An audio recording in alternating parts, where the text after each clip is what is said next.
The FIFA World Cup is supposed to be football's biggest party, the best players, the loudest fans, the most dramatic moments in the sport, all compressed into 1 month that the entire planet watches together. So naturally, when FIFA announced that the 2026 World Cup would be hosted by the United States, Canada, and Mexico, everyone got excited. Well, not everyone. Because while the United States can host massive sporting events, there's one question that keeps coming up. Is America actually built for the World Cup? And before anyone gets angry in the comments, this isn't a USA hate video. The United States does a lot of things exceptionally well. But football fans around the world have raised some legitimate concerns. And honestly, some of them are pretty funny. So today we're looking at why hosting the World Cup in the USA might be a bigger challenge than people expected. Problem number 1. The distances are absolutely insane. Let's start with geography. The United States is huge. And when I say huge, I mean you can fly for 5 hours and still be in the same country. Huge. In previous World Cups, fans could often travel between host cities by train or a short budget flight. In Qatar 2022, you could get from one stadium to another in the time it takes to watch half a football match. In Arlu, a fan following their team could watch a group stage match in New York and then need to get to Los Angeles for the next game. That's nearly 4,000 kilometers away. That's not a road trip. That's basically crossing Europe twice. Imagine England fans saying, "Great match today, lads. See you tomorrow." And tomorrow's game is the equivalent of traveling from London to somewhere past Moscow. The sheer scale of this country is both impressive and logistically terrifying for anyone trying to follow their national team through multiple rounds. Problem number 2. Where are the trains? Most World Cups rely heavily on public transportation. Fans arrive by train, walk to the stadium, watch 90 minutes of football, and head back to their hotel. Clean, simple, efficient. The United States, however, was built around cars. Specifically, around the assumption that every single person has their own car and knows how to drive it to a parking lot the size of a small country. Some host cities have decent public transit. New York has its subway. Los Angeles has ambitions. Others are less prepared for the kind of foot traffic that a World Cup generates. For international fans used to extensive rail networks, arriving at a match could be a genuine culture shock. The World Cup experience should not feel like a side quest where you spend 45 minutes figuring out which bus gets you to the stadium and whether there's a bus at all. Football is a sport that brings millions of people together. Getting those millions of people to the actual football should be part of the plan. Problem number 3. Stadiums built for the wrong football. Now here's the ironic part. America has incredible stadiums. Some of the biggest, most expensive, most technologically advanced stadiums on the planet.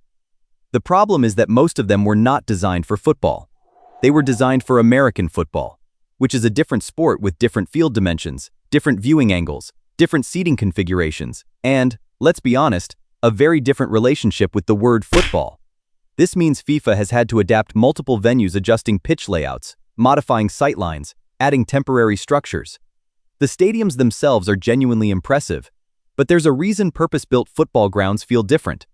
The best football atmospheres in the world happen in places where the game has been played for 100 years, where the stadium was built for exactly this sport, where the acoustics were designed to funnel crowd noise onto the pitch. Adapting an NFL stadium for a World Cup is like serving a 5-course meal in a fast food restaurant. The food can still be good, it just feels slightly off. Problem number 4. Ticket prices might be genuinely brutal. Let's be direct about this. America is not famous for affordable sporting events. Fans have been watching ticket prices for matches in the United States and the numbers are eye-watering. And it's not just the ticket, it's the accommodation, which inflates massively around major events. It's the food inside the stadium. It's the transportation between cities. It's all of it adding up into a trip that could cost a working family the equivalent of a small holiday just to watch one match. For fans from South America, Africa, or Asia who save for years to see their national team at a World Cup, this is a real concern. The World Cup is supposed to be for everyone. If attending it requires a budget that only a fraction of the global football fan base can manage, that's a problem worth talking about, honestly. Problem number 5. The climate can be a genuine issue. Some host cities get hot. Really, genuinely dangerously hot. Summer temperatures in parts of the United States can make outdoor sport not just uncomfortable, but medically concerning. Recent tournaments held in North American summer heat have produced matches where players cramp, fans faint, and everyone involved spends their energy managing the heat rather than enjoying the football. Nobody wants to see a World Cup quarterfinal where the most dramatic moment is a player going down not because of a tackle, but because they're playing in temperatures that would shut down a construction site in most countries. FIFA moved the Qatar World Cup to winter specifically to avoid extreme heat. Moving it to a North American summer and then hoping for the best is a choice that could absolutely backfire. Problem number 6. The Club World Cup has already shown some warning signs. FIFA events held in the United States recently have faced real criticism. Attendance issues at some matches, questions about pitch quality, transport challenges, fan experience problems. Now, the World Cup is a completely different scale, and the preparations are far more extensive. But these events provided a preview of what can go wrong, and not everything that went wrong has a clear solution by 2026. Critics have pointed to these tournaments as evidence that the concerns are not just theoretical. They are already happening on a smaller stage. The World Cup will stress test every system at once: infrastructure, transport, accommodation, security, hospitality. All of it simultaneously, for a month. That is an enormous undertaking even for a country as large and capable as the United States. Now, here's where things get genuinely interesting. The counter-argument. Because despite every concern on this list, the United States also brings advantages that almost no other country on Earth could match. The stadiums, even adapted, are world-class. The hotels are plentiful and high quality. The entertainment infrastructure is unmatched. America knows how to put on a show at a scale that most countries can only dream of. The Super Bowl happens every year without collapsing. Major league events run efficiently. The 1994 World Cup, held in the United States, was a massive commercial success and is remembered warmly by many fans who attended. Canada and Mexico are not footnotes either. Canada is hosting matches in cities with strong football cultures and excellent facilities. Mexico is hosting a World Cup for the third time, which is a record, and Mexican fans are among the most passionate in the world. So the question is not whether this World Cup can be good. It almost certainly can.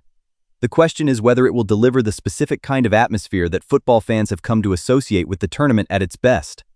That electric, unpredictable, chaotic, beautiful energy that makes the World Cup feel unlike any other event in sport.